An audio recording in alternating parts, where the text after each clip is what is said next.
much, Chair. And turning to the thorny issue of sanitary and phytosanitary checks, I'm a fishing constituency on the west coast of Scotland. It's mostly langoustine and lobster. 85% of it goes to the EU.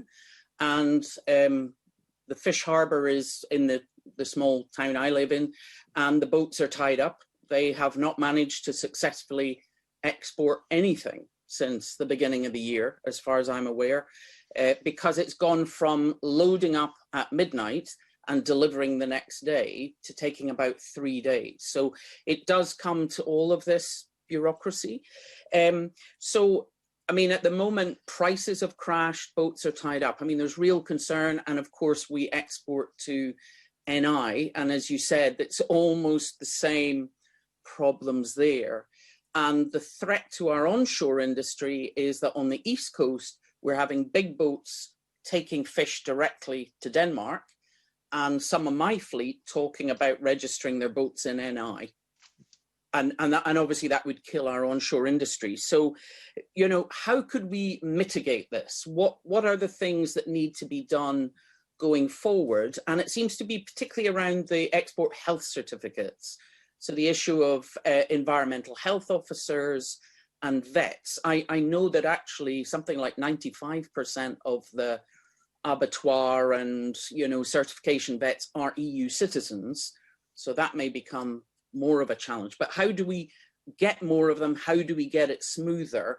And how do we shorten that down? Because there's actually been a huge amount of produce that's actually just been dumped.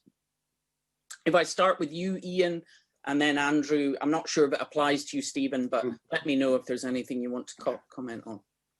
Well, I think, first of all, there is this issue of groupage, as we talked about. And as you know, a number of hauliers have just given up, basically, for the moment.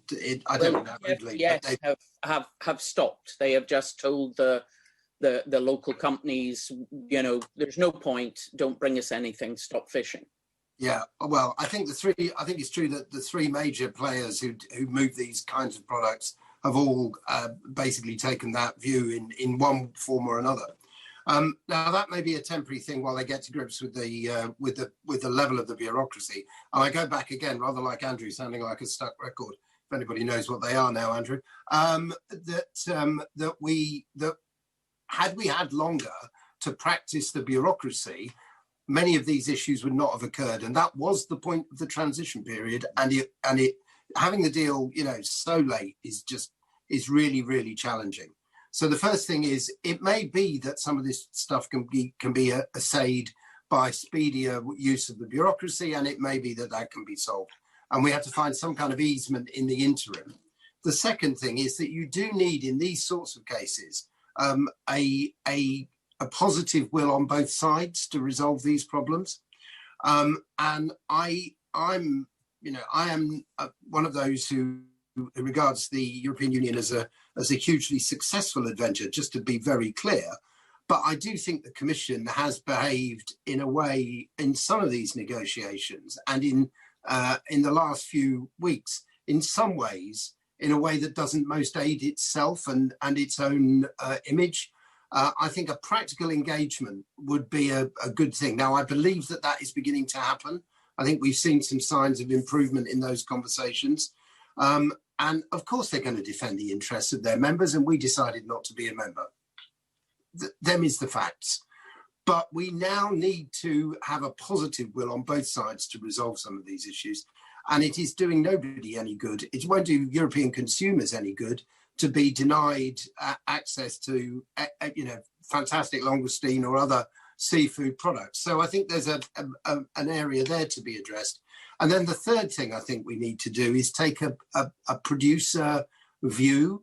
So I think somebody from government and somebody from the Commission needs to come and stand with your fishermen and walk the journey through and just experience how bloody the process of filling in some of this stuff is, and then imagine that you're doing it. And I say this with no hint of criticism, but you're not doing this with the same people every time. You're doing it with different drivers, different lorry drivers, different firms, different nationalities, this is not something where the same person drives this stuff across the border on a regular basis. And I think sometimes the people who create these rules forget that. I don't know if Andrew has anything to add on that. Before moving on to Andrew, I mean, one of the issues we have, obviously DFDS are, are running a kind of central hub for the stuff going to Europe. But here on the West Coast, obviously we export to Northern Ireland, and that would normally be quite small haulage companies. And, as I said, the stuff is landed at 11 o'clock, it's on a lorry at midnight. But to get the export health certificate, which they also need for Northern Ireland, is 24 hours. So, I mean, as you say, it goes in different directions. It's not all one big system that you can then say, well, by the end of February, it'll be fine. And once we have the same friction on importing, our staff are going to be spread even more thinly. Yeah, and I think that the resource that it takes for a small business is the same as the resource it takes for a big business. And, one person in a business of 20 is 5%, one person in a business of 200 is 0.5%, and people forget that. And it's more difficult for some to attract those sorts of staff. And as we've just said with customs agents, we don't have people in profusion with that cast of mind. And the other thing, which is not terribly encouraging, I think, is that as these easements fall away and permanent systems are put in place, I think it's very likely that the permanent systems will catch more products than the easements are designed to deal with. So I think on products of animal origin, we will see an expansion of the need for that bureaucracy, although it may become much simpler to do. Andrew?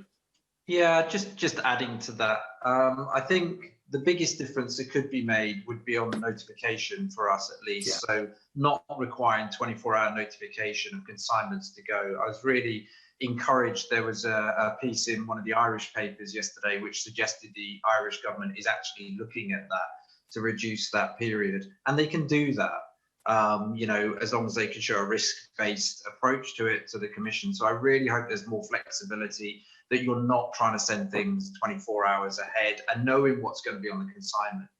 But frankly, the problem remains that the European system, as I said right at the outset, is not very easy to adapt to. It is extremely complex.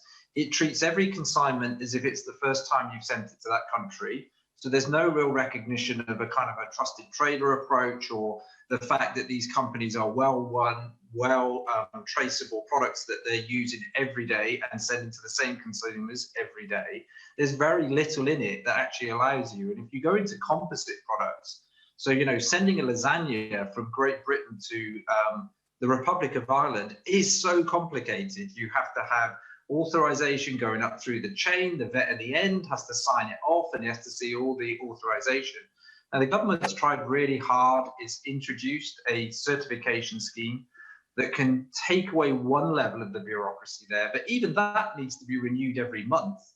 And you have to go through the process with your suppliers every month. So the problem remains that this system is not very adaptable to a retail or an FMCG type approach.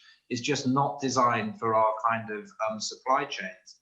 And we can do everything we can, but really we need the EU probably to move to a more digitalized service that allows trusted trader. It recognizes that companies are auditing their own supply chains rigorously and robustly, and therefore to ease the friction for every time you move a product, which currently isn't there. And it is a major problem. I've been speaking to retailers who are working in the Republic of Ireland, and they are, they have been surprised at how difficult the process has been. And as Ian says, these are large businesses. These are not SMEs or people who don't know how to trade or don't even have customs agents in-house. It's a complex process. And obviously the problem with premium food and drink is it is actually dominated by small and medium-sized enterprises, often craft producers, and as you say, it's a bigger impact on them. I mean, the formal trusted trader schemes that exist, normally it takes quite a lot of time before you are recognized as a trusted trader. I mean, we see that in Norway, etc. But is that on the cards? Is it just a matter of the time? And, you know, how will we actually cope when we suddenly have it going in both directions? I mean, at the moment, the friction is largely, well, it is completely all about exporting to the EU or exporting to Northern Ireland. But when it starts to be Ireland, Republic of Ireland to UK and mainland Europe to UK, you know, how can we prepare for that? Because the first level is in 3 months' time, and then the full whack is in July. I'm more encouraged by the approach on imports. I know they don't come into April and full border checks till July, but the discussions I've had with government have, you know, been much more enlightening in terms of looking for a border process that is fit for the kind of the digital age, and it does recognise that there are large companies moving products around. So even the approach to risk-based stopping of vehicles, I think my hope is, my guess is, it will be more progressive this side of the channel currently. And I think the problem remains that we would need both the EU to change its process, frankly, and that's again part of it. It's a negotiation, so they might want something for that. And secondly, we might need to agree that we will follow their process, which of course comes back to some of the issues which were a problem in the original negotiation of the deal. So the EU could set up a system and say, fine, but you've got to follow this regulation if you want to benefit from this process. And that will be a big decision, I'm guessing, for the UK government. But I am hoping as we go through, not just this year, but if you look at the border plan, I think for 2025, the government is given a clear indication that it wants to take a progressive approach to imports. And I think that's to be encouraged. Our hope would be that the Commission would look at that and maybe take the same direction of travel for exports into the EU. Okay. A couple of kind of quite specific questions. Just quite quickly, Philippa. Oh, right. Okay. If that's all right. Okay. Have you had any specific issues regarding the border inspection posts? And the other one that kept coming up was the issue of the pallets. You know, has that been an issue for any of you? It was discussed a lot over the last year, and that would apply really to any of you. Are you conscious of that as an issue? We haven't. The stoppages have really been for paperwork rather than for the SP15 pallets. The problem with the pallets is the price of the heat-treated pallets is still higher than it is for the standard pallets, if I can call it that. And of course, we don't know what approach eventually the French or the Irish will take to inspection of that. They're clearly not prioritising that at the moment, which is a good thing to see, because there's still a shortage of heat-treated pallets. We're getting there in this country, but we're not there yet. And they're not stopping vehicles yet on that basis. I don't know if Ian or Stephen have any other comments. I mean, obviously what this all adds up to is costs, as well as the actual... It does. The only comment I might make, Philippa, just to add, I mean, Ian and Andrew are the experts on the particular sectoral issues, but I would say that the point is, I think that this is the deal that we have is a starting position, and what we need to see the government doing proactively is working to improving these conditions. It's not just here. There's a whole list of these areas, as you can tell, where things are not very clear. And what would be very helpful, and this is something we will continue to press people like Michael Gove on, is transparency on the list of these areas where we are continuing to negotiate, continuing to improve, continuing to have broader trusted trader arrangements or whatever it might be. And I think now's the time we need to start doing that. It's very important that we are. Okay, thank you very much.